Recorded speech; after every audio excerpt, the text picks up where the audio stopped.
Ko stisneš rekord, ja. Ok, sem že.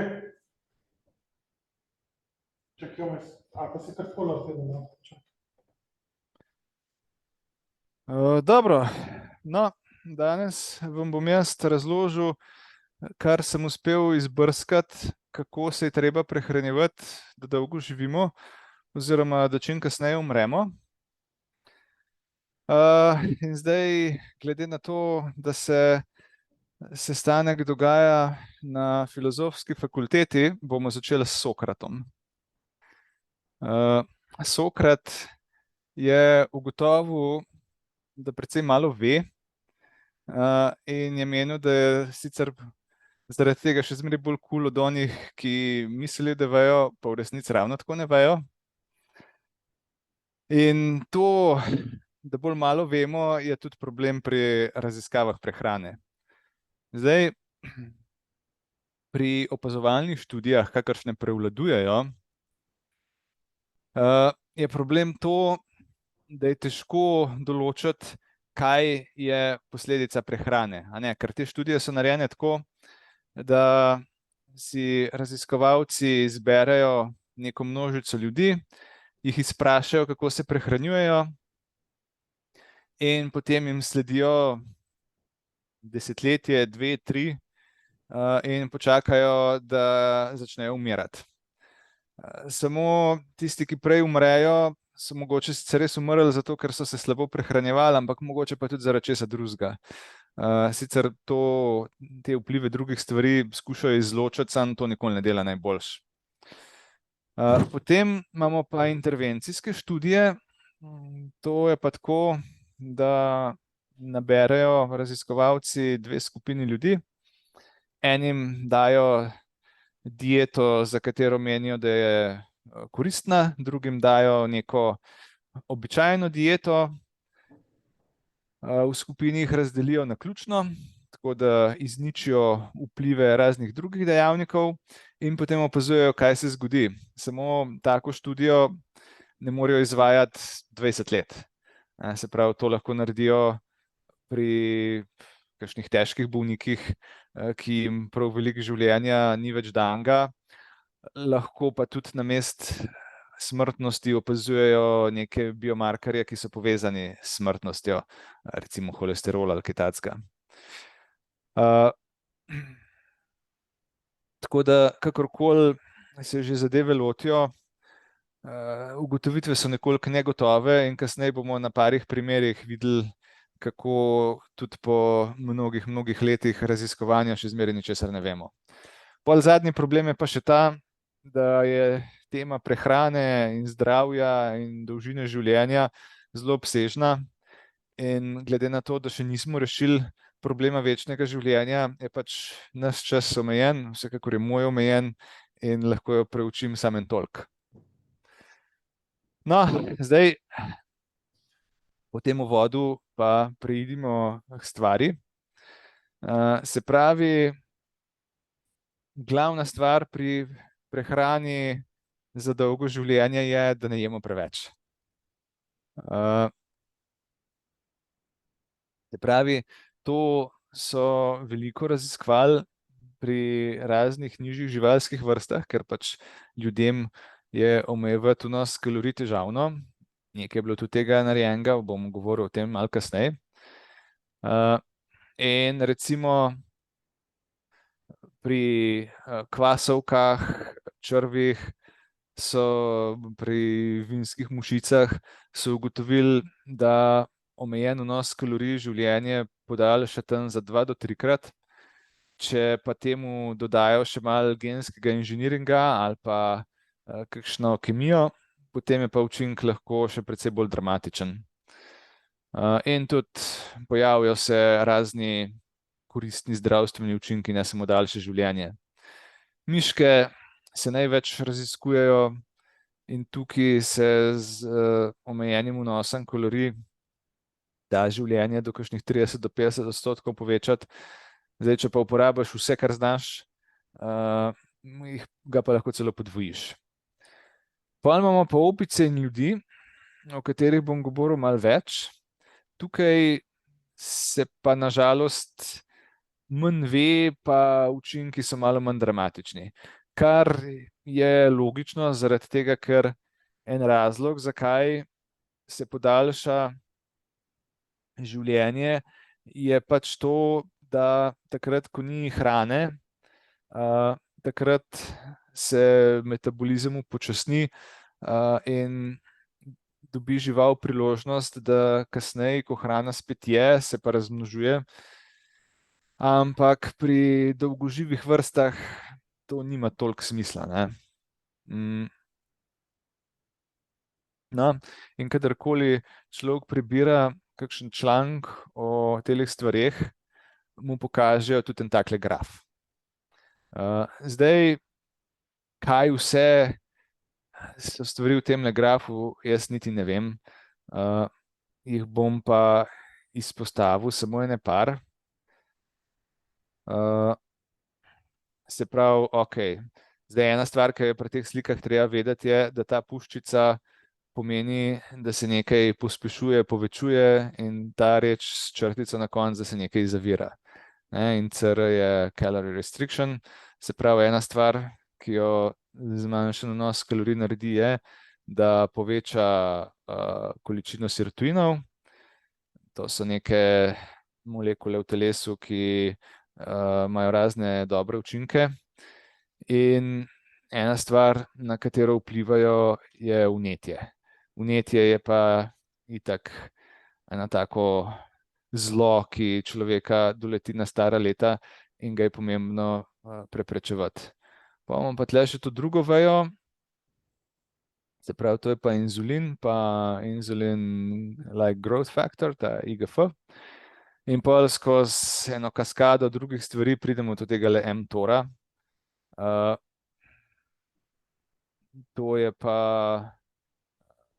mammalian target of rapamycin. To se pravi, to je pa ena molekula, ki je pa skoraj ključna pri povezavi med zmanjšanim vnosom kalorij in daljšim življenjem. Se pravi, to je stvar, ki nekako spodbuja rast. Kar se sliši sicer, rast se sliši sicer dobro, ampak v resnici ni, ne. V resnici je ta rast problematična zadeva. Ena stvar, ki se zgodi, kadar je tega mTOR-a dost, je, da imamo manj avtofagije. To se pravi, to je proces, pri katerem se deli celic, ki so za stran, se reciklirajo. To je koristno. Potem pri rasti se proizvaja več energije. To povzroča oksidativne poškodbe, zato ker ko mitohondriji, ki energijo proizvajajo, delajo, spuščajo tudi dosti teh prostih radikalov, ki delajo škodo. Potem imamo še težavo s senescentnimi celicami. To so celice, s katerimi je šlo nekaj narobe in so se nehale deliti, njih pa uspel organizem eliminirati in potem oddajajo v telo razne snovi, ki delajo zgago, in kadar je mTOR-a več, to delajo bolj intenzivno. No, zadnja stvar, ki je pa povezana z rastjo, je pa seveda rak, in tudi k temu mTOR pripomore. Tako da, ja, slaba stvar, ki jo je treba zavirati, in zmanjšan vnos kalorij točno to dela. No, zdaj pa napovedal sem, da bom malo opisal poskuse na opicah pa ljudeh. In na opicah sta bila izvedena dva poskusa. Enega so naredili na univerzi v Wisconsinu, to je tale U-dvojni v na grafih, in drugega je pa delal National Institute of Aging v Ameriki. No, in zdaj, če pogledamo tole univerzo v Wisconsinu, tukaj imamo, ta graf kaže starost opic na tej osi in koliko jih je še živih, ne.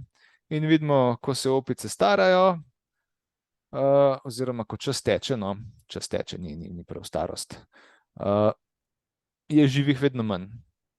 In ta modra je kontrolna skupina in te v kontrolni skupini pomrejo prej, te v intervencijski, ki ima zmanjšan vnos kalorij, pa kasneje. In se pravi, to je za samice, to je za samce in te dva grafa sta oba dva taka, kot morata biti. Potem imamo pa drugo, se pravi, imamo pa ta National Institute of Aging, tukaj pa stvari ne izgledajo v redu. Tukaj so te z zmanjšanim vnosom kalorij pomrle celo prej, medtem ko drugod so pa približno istočasno. In seveda zastavlja se vprašanje, kaj se tukaj dogaja. In zdaj čist definitivnega odgovora se ne bi upal dati, no. Ampak ena stvar, ki morda zgleda, je, da so te pri National Institute of Aging imele bolj zdravo prehrano in zdaj, če zmanjšaš tako bolj zdravo prehrano, ni toliko haska, kot če manj zdravo.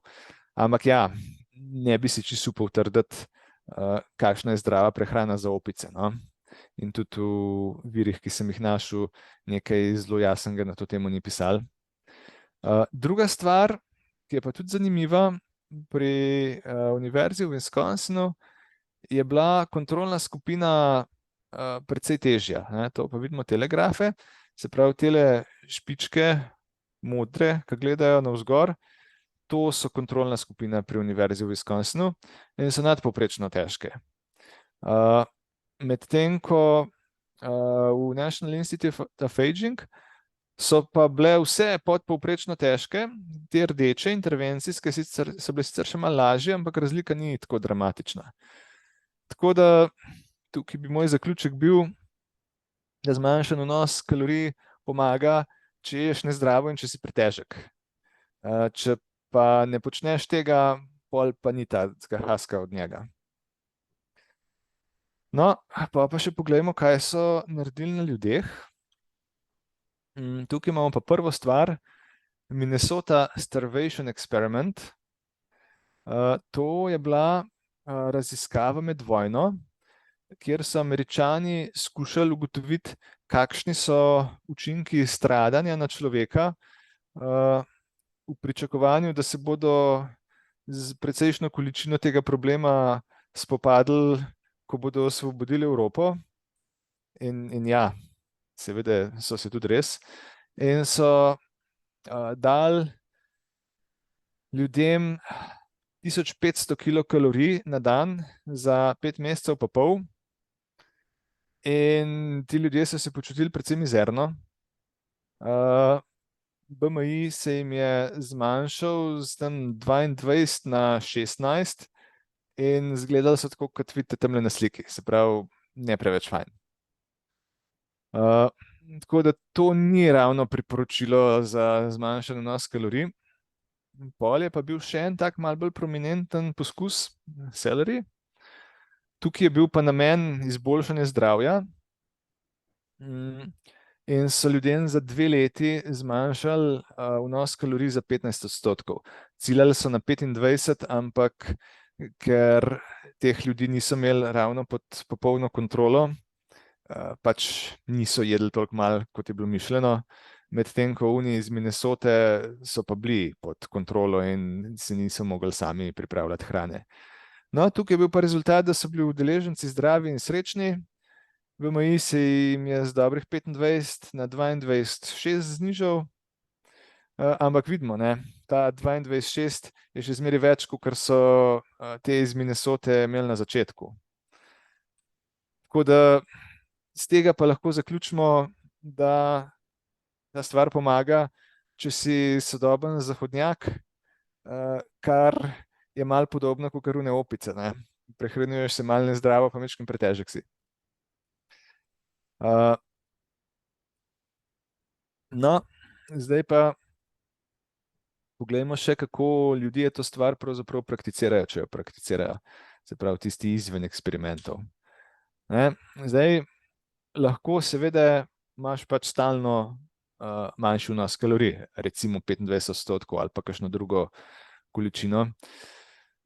In obstaja nekaj ljudi, ki se to gre. Obstaja neka Calorie Restriction Society, kjer ljudje take stvari počnejo. Je pa to precej sitno in te ljudje so v resnici precej okostnjaški. Potem ena stvar je, da imaš omejeno dnevno časovno okno hranjenja. Na koliko je omejeno, to različni ljudje priporočajo različno, tam nekje med 8 in 12 ur se ponavadi giblje. Imamo onega moža, ki se tamle smehlja na sliki, Walter Longo, za katerega bomo danes še slišali, zato ker je eden najvidnejših raziskovalcev prehrane za dolgo življenje in raznih oblik postenja. Imamo pa tudi skrajneže, ki jejo samo en obrok dnevno in rečejo temu bojevniška dieta, ker pravijo, da so bojevniki v starih časih se čez dan pretepali in zvečer so se nažrali. No, potem imamo enodnevno postenje. To ponavadi izgleda tako, da en dan ješ nič ali pa zelo malo, pol nekaj dni normalno, pa spet en dan nič ali malo. Menda je dosti običajna shema, tako da imaš 2 dni pretežnega posta na teden, pa 5 dni normalnega prehranjevanja. In potem imaš še večdnevne poste, tam 3 do 5 dni ponavadi, ko ješ samo vodo ali pa malo hrane. In tale Longo si je zamislil neko stvar, ki jo je poimenoval Fasting Mimicking Diet, se pravi dieta, ki se pretvarja, da je post. Ena stvar, ki se zgodi pri teh večdnevnih postih, je, da telo pride v ketozo. To se pravi, namesto da bi dobivalo kalorije iz ogljikovih hidratov, ker jih pač zmanjka, jih dobiva iz ketonov, ki jih pa telo proizvaja iz maščobe. Kar je, nekateri sploh menijo, da je ta ketoza fantastična stvar, ampak v to se ne bom spuščal. Mogoče, glede na to, da smo zadnjič imeli enega obiskovalca, ki se ogreje, mogoče ga kdaj prepričamo, da nam kaj več o tem razloži. Ampak ja, recimo, da je to tudi dobra stvar večdnevnega postenja. No, ta Fasting Mimicking Diet, ki je ena taka znanstvena oblika posta, izgleda tako, da prvi dan človek poje 1100 kalorij, pol pa 4 dni tam 700 do 800, se pravi približno tretjino normalne diete. In minimizirati moraš beljakovine, teh naj bo okrog 10%, ostalo se pa razdeli med ogljikove hidrate in maščobe. No, in Longo oziroma njegova firma ti tudi z veseljem proda tak ličen paket, ki pa stane 170 evrov. Tako da to se mi zdi, da ga naredi malenkost neprivlačnega kljub vsej njegovi ličnosti. Sploh, ker človek lahko nekaj zelo podobnega temule naredi tudi doma. In to sva z mojo drago že storila. Trenutno je najin cilj, da bi 2-krat na leto se šla takole dieto. Stvar je vendarle nekoliko neprijetna, no, tako da bi jo človek bolj pogost počel ne. Longo priporoča, da jo delaš tam od 1-krat na mesec pa do 2-krat na leto. No, in če človek hoče kaj takega doma narediti, si mora pač malo tabelc z živili njihovimi sestavinami narediti. Lahko pa tudi uporabi mojo tabelco, če želi. No, in enkrat, ko sva tole prakticirala, sva potem se šla še malo meriti. Dala sva si gor stalni merilnik glukoze v krvi, to je tistale zadevščina, ki si jo človek na roko pretrt, in potem v to 14 dni spremlja glukozo. Narejena je za sladkorne bolnike, ampak uporabljajo pa tudi kakšni biohekerji in podobni ljudje. No, pa sva si še ketone merila, to pa je nažalost bilo potrebno špikanje v prst, to je bilo malo bolj sitno. In kar sva videla je, se pravi, tale modra črta kaže glukozno-ketonski indeks, se pravi neko razmerje med ketoni in glukozo, ki se je na začetku na enega kvazi posta začel tlele visoko gor, potem je pa po 2 dneh je pa začel strmo padati in tukaj na koncu posta sva bila že kar v močni ketozi. Pol sva pa si privoščila še malo keto diete, pri čemer je stvar najprej skočila gor, no pol je pa tudi počasi padla. Se pravi, keto dieta je pa taka, ki ne vsebuje domala nič ogljikovih hidratov in si ravno tako v ketozi, se pravi, večino kalorij moraš dobiti iz maščob. Tako, to sva naredila bolj iz ferbca, ki sva brala v tej zadevi. Čeprav moja draga pri malo bolj zmerni obliki tega še kar vztraja, ki ji dokaj ustreza, pa stvar ugodno vpliva tudi, človek malo zmanjša tek in človek lahko shujša. No, zdaj pa o tem, kako ne jesti, sem povedal, kar sem mislil, ampak človek pa nekaj vendarle mora jesti, tako da poglejmo si še, kaj je pa storiti, če bi pa vendarle rad kaj jedel. Zdaj, daleč najbolj preučevana dieta je sredozemska. In to se je začelo s temle Anselmom Keesom, ki je skupaj s svojo ženo napisal knjigo Eat Well and Stay Well, The Mediterranean Way. On je bil vodilni raziskovalec diete svojega časa. Vodil je tudi tisti Minnesota Starvation Experiment, pa malo kasneje ga bomo srečali še enkrat. In glede na to, da je dočakal 100 let, bi človek rekel, da nekaj je vedel o tem, kako živeti zdravo in dolgo. Zdaj, kaj je sredozemska dieta, to sicer ni čisto natančno definirano, ampak njena glavna sestavina so žitarice, oreščki, potem zelenjava, velike količine olivnega olja, potem občasno ribe in druga morska hrana, jajca, mlečni izdelki, bolj redko in najbolj redko meso in slaščice. Zdaj, v zadnjem času so ljudje ugotovili, da pravzaprav je zelenjava boljša kakor žitarice z vidika zdravja, tako da najde se tudi kakšna takele piramida, kjer je to dvoje zamenjano.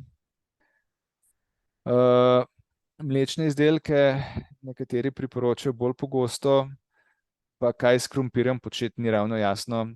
Eni ga uvrščajo tle čisto na vrh, eni ga uvrščajo spodaj. Na tele piramidi, ki sem jo pa jaz dal na prosojnico, ga pa niti ni. Zdaj, če pa pogledamo, kakšna je slovenska prehranska piramida, glavna razlika je, da je manj maščobe pa oreščkov. Druge stvari so pa pravzaprav podobne.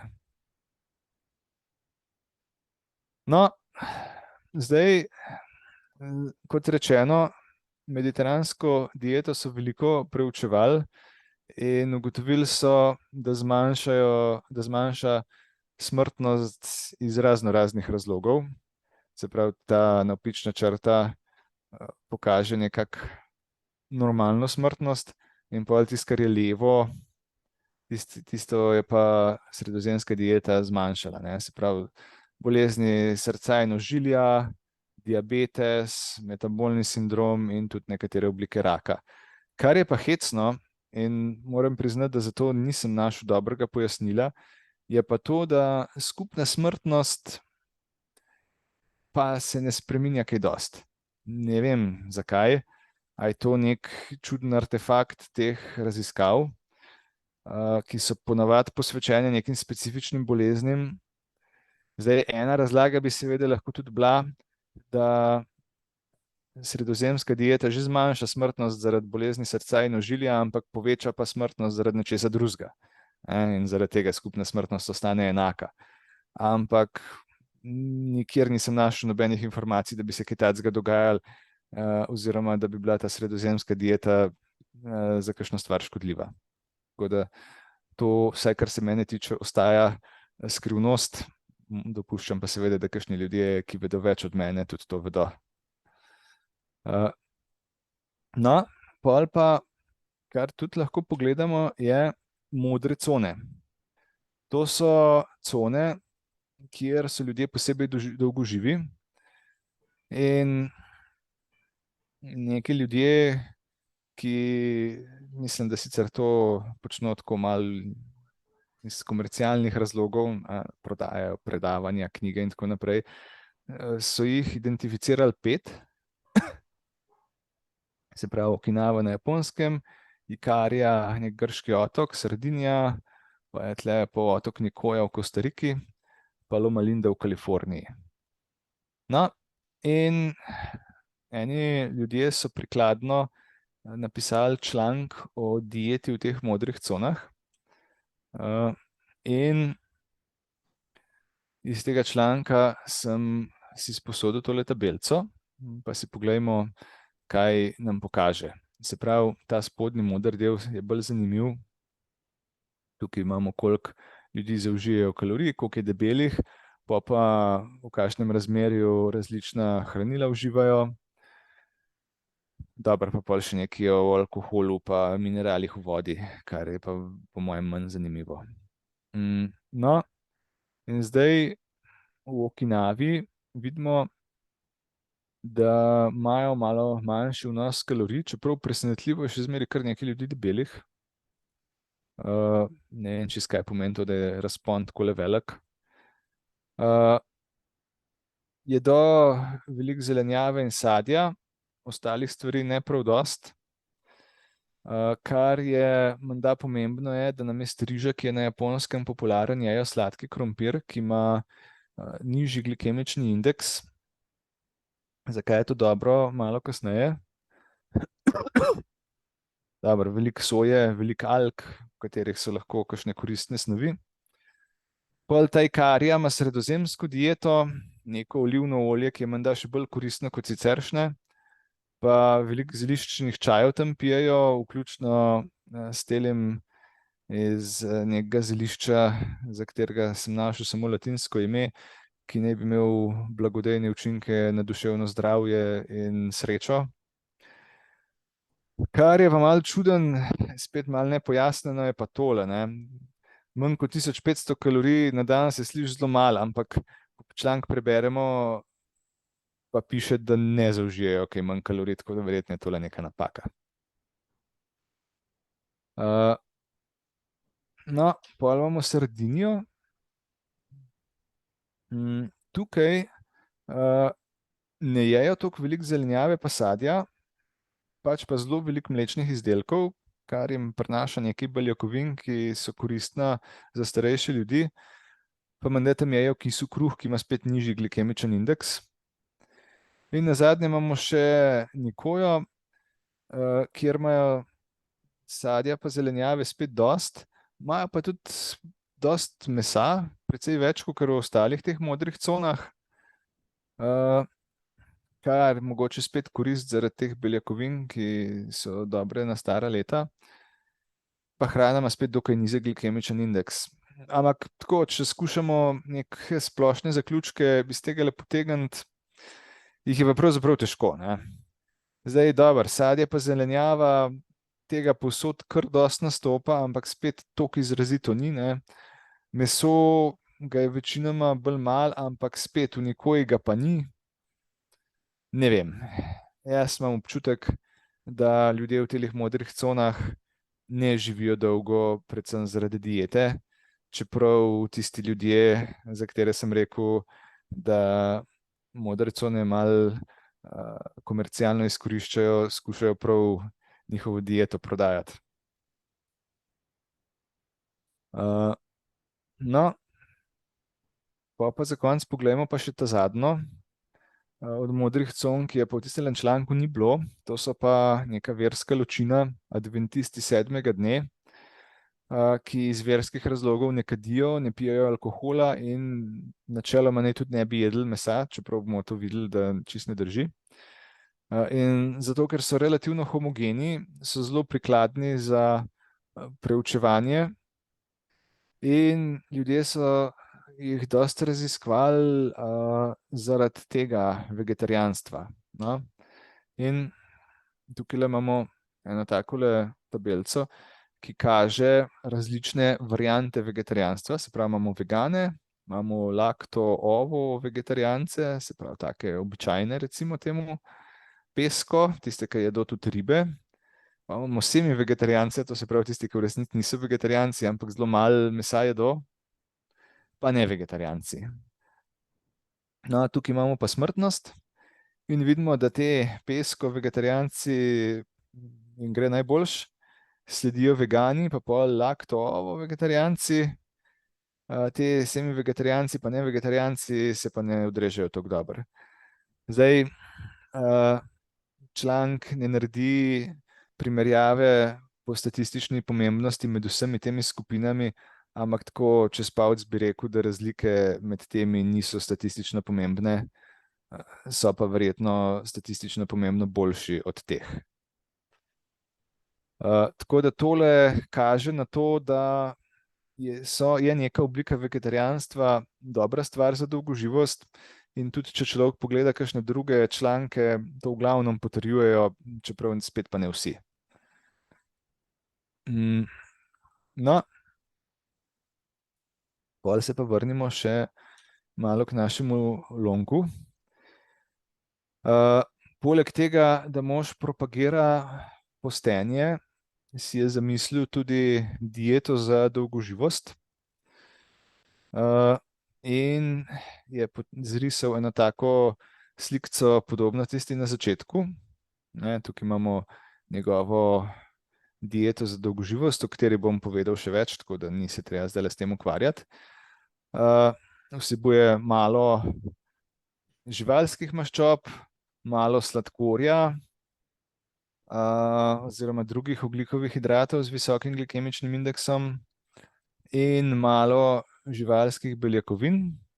In te stvari potem zavirajo izločanje inzulina,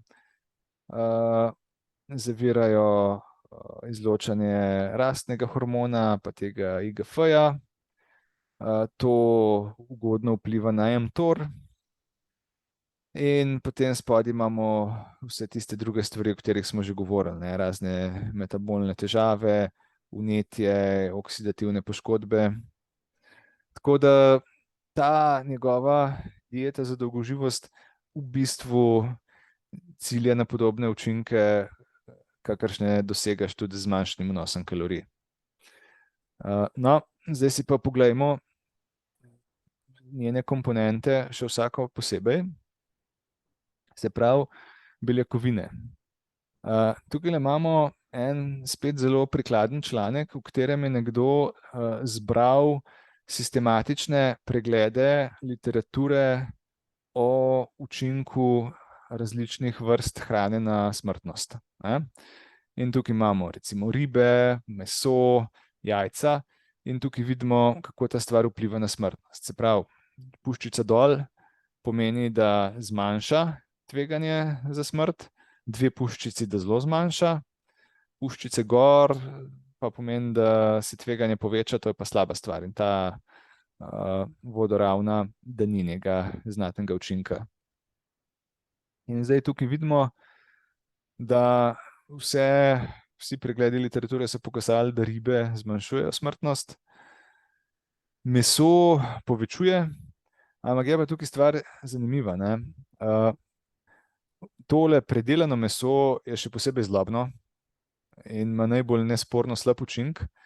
Imamo pa tukaj dva članka, ki se pa ukvarjata z posebej nepredelanim rdečim mesom in pa nista našla vpliva na smrtnost.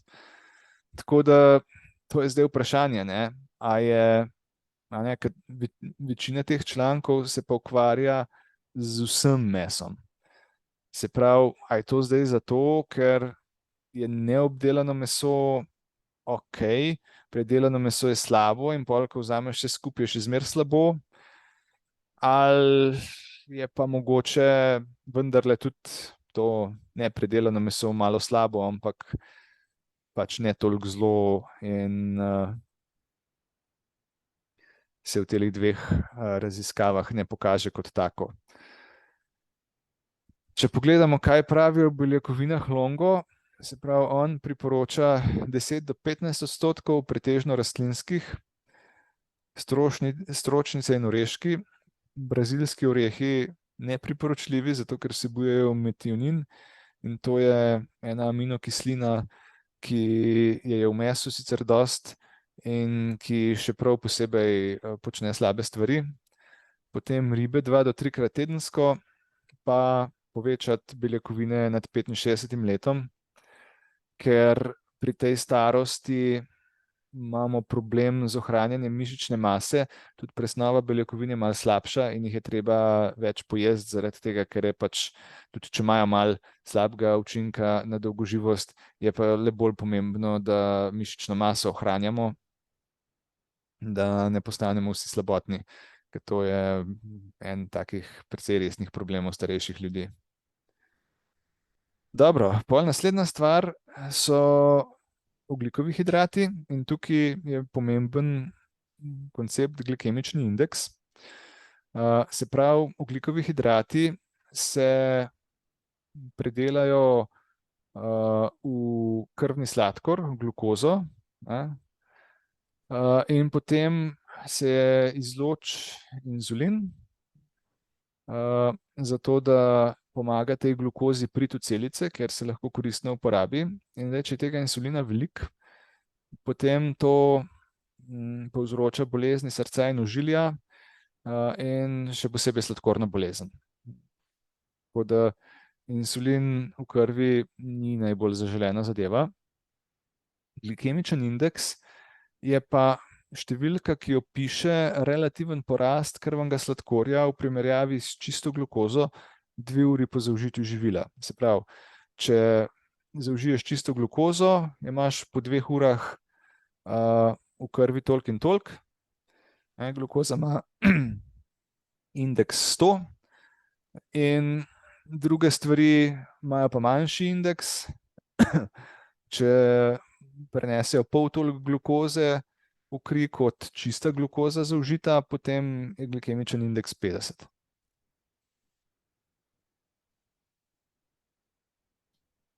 Nizek indeks ima skoraj vsa zelenjava, stročnice, večina sadja, mlečni izdelki in, kar je zanimivo, tudi testenine, ki so drugače precej čisti ogljikovi hidrati,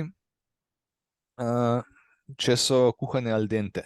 Tako da kuhajte si testenine al dente. Srednji je del sadja, recimo banane, pa kakšni nebeli kruhi, kakšen ima tudi nizkega, no, ampak večinoma kruhi ne. Polnozrnat riž, pečen krompir, visocega pa bel kruh, bel riž, kuhan krompir. To so pa vse stvari, ki se jim velja izogibati. Pol pa še ena stvar, ki je treba tudi malo upoštevati, je pa glikemična obremenitev, ki je sicer povezana z indeksom, ampak upošteva pa tudi količino živila, ki ga zaužiješ, oziroma količino ogljikovih hidratov noter, ne. In tukaj se recimo testenine ne odrežejo tako dobro, zato ker ko poješ en krožnik testenin, teh ogljikovih hidratov dobiš ogromen, tako da celo če glikemičen indeks ni toliko visok, še zmeraj stvar ni glih idealna. No, Zdaj, če si spet pogledamo tisti članek, ki sem ga že prej pogledal, vidimo, da polnozrne te žitarice zmanjšujejo tveganje, zelenjava zmanjšuje, sadje zmanjšuje, to so vse dobre stvari, krompir pa nima nekega posebnega učinka. Zdaj, seveda je to tako, ne, kako to interpretirati. To je odvisno od tega, s čim primerjaš. Zdaj, če bi človek jedel ali veliko polnozrnatih žitaric ali pa veliko zelenjave, potem mogoče polnozrnate žitarice ne bi tako dobro izpadle. Ampak pač v populacijah, ki so jih v teh raziskavah zajeli, so verjetno oni ljudje, ki niso jedli toliko polnozrnatih žitaric, jedli več rafiniranih žitnih izdelkov, ki so pač slabši. In zdaj, če pogledamo, kaj pravi mojster Longo, priporoča, da ogljikovi hidrati naj sestavljajo 45 do 60% diete, najboljša je zelenjava, sadje pa te žitarice so pa tudi ok. In dobra stvar pri teh živilih je tudi ta, da vsebujejo vitamine, minerale in vlaknine. In slednje sploh so dobra stvar, ker blagodejno vplivajo na črevesno floro, pa znižujejo holesterol, ki pa precej pomaga k temu, da ima človek težave s srcem in ožiljem. No, potlej naslednja skupina stvari so maščobe. Maščobe se delijo na razne vrste. Se pravi, imamo nasičene, te so pretežno živalskega izvora, potem imamo nenasičene, te se še naprej delijo na večkrat nenasičene, enkrat nenasičene. Večkrat nenasičene so večina rastlinskih olj in te se še naprej delijo na omega 3 in omega 6. Te enkrat nenasičene so pa oreščki pa olivno olje. Zdaj, kaj to te stvari pravzaprav pomenijo? Se pravi, nasičene, to se pravi, tukaj imamo te maščobne kisline, so en takale veriga ogljikov, s katerih potem štrlijo vodiki, pa na koncu imajo še nekaj kisikov. In zdaj, če so nasičene, nimajo nobenih dvojnih vezi tukajle. Če so nenasičene, jih pa imajo, tukajle je ena, tukajle je ena. In tukaj sta še dve vrsti. Ena so trans maščobe, ki imajo na nasprotnih straneh tele vodikove atome, pa cis, ki imajo pa na eni strani.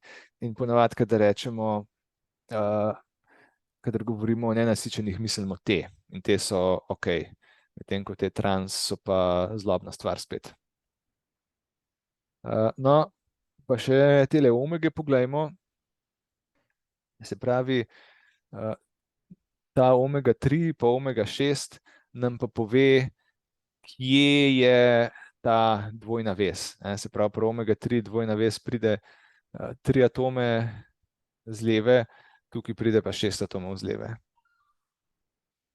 Ok, zdaj, ko vemo, kaj te različne maščobe so, pa poglejmo, kako vplivajo na nas.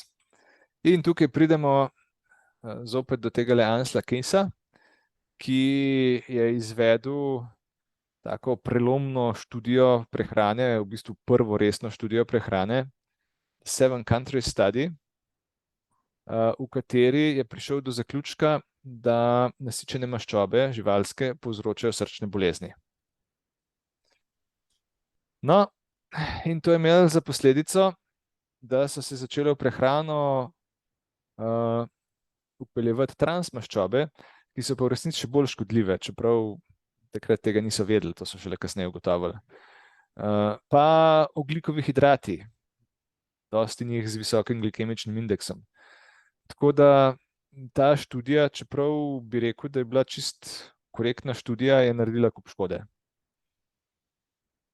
No, potem je pa prišel tale Choudhury, ki je naredil sistematičen pregled literature, ugotovil, da nasičene maščobe niso škodljive in o tem se je veliko govorilo. Ljudje so rekli, zdaj pa lahko jemo maslo po mili volji in tako naprej. Se pravi, kaj ta stvar kaže. Spet imamo ta graf, kot smo ga že prej videli. Tukaj imamo enko, ki je nekak neutralna smrtnost. In pa tisto, kar je levo, je dobro in tisto, kar je desno, je slabo. In tukaj imamo nasičene maščobe, ki so nekje neutralne. Potem imamo enkrat nenasičene, to je tisto, katerim spada olivno olje, isti šmoren. Potem imamo omega-3, pa omega-6. Te dvoje so tudi neutralne, recimo. Potem imamo pa drugo vrst, se pravi, ta omega-3, to so rastlinske, te so pa živalske, to so pa ribje maščobe. Te so koristne in na koncu tukaj imamo transmaščobe, ki so škodljive. No, in ko je prišlo do tega pregleda literature, so potem ljudje začeli ropotati, da je bil tale Ansel Keys in njegovi ljudje, da so bili goljufi in da niso upoštevali nekih pomembnih stvari in da so tako zbrali države, kjer so naredili študijo, da bi pokazali rezultate, ki so jih hoteli videti in tako naprej. Zdaj, a je bilo to res ali ni bilo res, ne vem. Ampak sem pa zasledil, da so tudi neki ljudje naredili eno tako malo bolj poglobljeno analizo tega, kako je bila ta Seven Country Study izvedena, in njihov zaključek je bil, da je bila čisto poštena. Čeprav je pokazala malo take nesrečne rezultate. In kar se je tudi mogoče zgodilo, zdaj, če primerjamo zaključek te študije, ki je rekel, da nasičene maščobe so slabe, pa tega pregleda literature, ki pa tega ne ugotovi, možno je, da se je zgodilo pač to, da so ljudje nasičene maščobe zamenjali z drugimi stvarmi, ki so slabe. In če se to zgodi, potem so sicer mogoče nasičene maščobe tudi slabe, ampak če je alternativa ravno tako slaba, potem pač raziskava ne bo pokazala, da so nasičene maščobe problem. Tako da jaz sumim, da malo še zmeraj škodijo, ampak je pa treba paziti, kaj ješ namesto njih. Potem vprašanje je tudi, zdaj, a so enkrat ali večkrat nenasičene maščobe boljše. In na to nisem našel nekega pametnega odgovora. Videti je, da te živalske maščobe omega-3 iz morske hrane so fajn. Rastlinske omega-3 spet malo nejasno. Najdejo se ljudje, ki zatrjujejo, da so fajn in da moramo imeti več omega-3 v primerjavi z omega-6, zato ker so naši predniki tako jedli. Ampak da bi obstajal kakšen znanstven konsens na to temo, pa jaz nisem ugotovil. In verjetno je manjša predelanost olja dobra, se pravi, pri olivnem olju dostikrat dobiš hladno stiskanega, pri ostalih oljih je to malo težje. In verjetno je koristno tudi malo upoštevati temperaturno odpornost, se pravi, da ne pečemo stvari na oljih, ki niso zelo odporne na visoke temperature. Ok, potem imamo še eno kategorijo živil, oreščki. In zdaj, če pogledamo to sliko, ki jo že poznate, oreščki so očitno najbolj fantastična hrana vseh časov, ker pač vse študije so pokazale visoko koristen učinek. Zdaj, zakaj sem jih dal, zakaj sem jih tukaj pri maščobah omenjal? Ja, zaradi tega, ker v glavnem so iz maščob. Se pravi, če pogledamo tale moder del, nam kaže, se pravi, to so nasičene maščobe, večkrat nenasičene, se pravi, enkrat nenasičene, pa večkrat nenasičene, pa še ena, ki je itak nekaj dost. In vidimo, da te stvari se seštejejo v več kot 50 pri večini oreščkov, se pravi 50% maščobe po masi, pa še precej več po kalorijah, zaradi tega, ker so pač maščobe bolj kalorične. Kar je mogoče malo slabo za nas, ki bi radi dolgo živeli, je, da vsebujejo veliko proteinov. To smo rekli, da tega ni dobro preveč jesti. Se pravi, na podlagi tega bi človek rekel, da kakšna makadamija pa pekan, da so prava stvar. Kar nekaj vlaknin, kar je spet dobro.